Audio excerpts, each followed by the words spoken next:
দীর্ঘ 2 দিন ধরে শাহবাগের টানা অবস্থান কর্মসূচি ও দেশব্যাপী ব্লকেডের পর আওয়ামী লীগকে নিষিদ্ধ ঘোষণা করেছে অন্তর্বর্তী সরকার। শনিবার রাত 11টার দিকে এই ঘোষণার পর মুহূর্তেই উল্লাসে ফেটে পড়ে শাহবাগে অবস্থান নেওয়া হাজারো আন্দোলনকারী। মাইকে শোনা যেতে থাকে দফা 1 দাবি 1 লীগ নট কাম ব্যাক। এই ঘোষণাকে আন্দোলনের আংশিক বিজয় হিসেবে আখ্যা দিয়েছেন জাতীয় নাগরিক পার্টির দক্ষিণাঞ্চলের মুখ্য সংগঠক হাসনাত আব্দুল্লাহ। তবে তিনি স্পষ্ট করে বলেন, 3 দফা দাবির বাকি 2টি পূরণ না হওয়া পর্যন্ত তারা রাজপথ ছাড়বেন না। তার ভাষায় এই আন্দোলন শহীদের রক্তের ঋণ শোধ করার লড়াই। আন্দোলনকারীদের 3টি প্রধান দাবি: আওয়ামী লীগকে সন্ত্রাসী ও রাষ্ট্রদ্রোহী সংগঠন হিসেবে ঘোষণা করে নিষিদ্ধ করা, আন্তর্জাতিক অপরাধ ট্রাইব্যুনাল আইনে দলটির দলগত বিচার কার্যক্রমের বিধান সংযোজন, জুলাই বিপ্লব ঘোষণাপত্র অবিলম্বে জারি করা। এই দাবিগুলোকে রাজনৈতিক ছক নয়, বরং বাংলাদেশপন্থীদের আত্মত্যাগ ও সংগ্রামের প্রতিফলন বলেই দাবি করেন হাসনাত।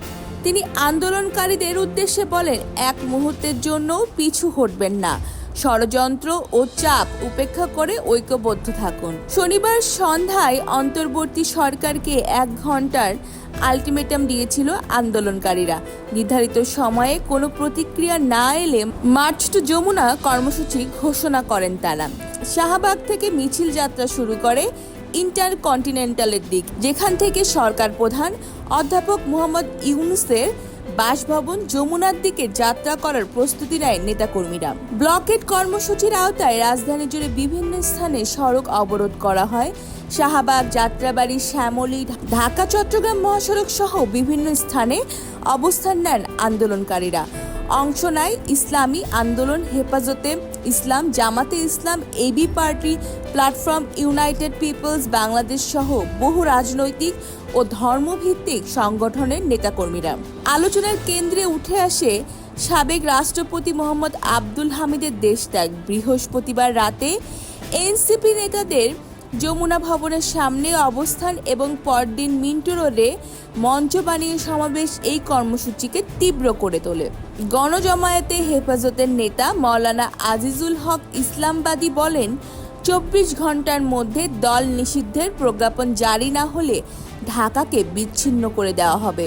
রাতের মধ্যেই নিষিদ্ধকরণের ব্যাপারে অবগত হয়ে আনন্দ মিছিল, মিষ্টি বিতরণের মতো কার্যক্রম দেখা গিয়েছে।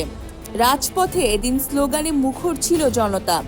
লীগ ধর, জেলে ভর, ব্যান ব্যান, আওয়ামী লীগ গদি ছাড়, চুপ্পু ছাড়, দিল্লি না ঢাকা, ঢাকা ঢাকা। এ যেন নতুন মোড়ে পৌঁছেছে রাজনৈতিক দাবি দেওয়ার লড়াই।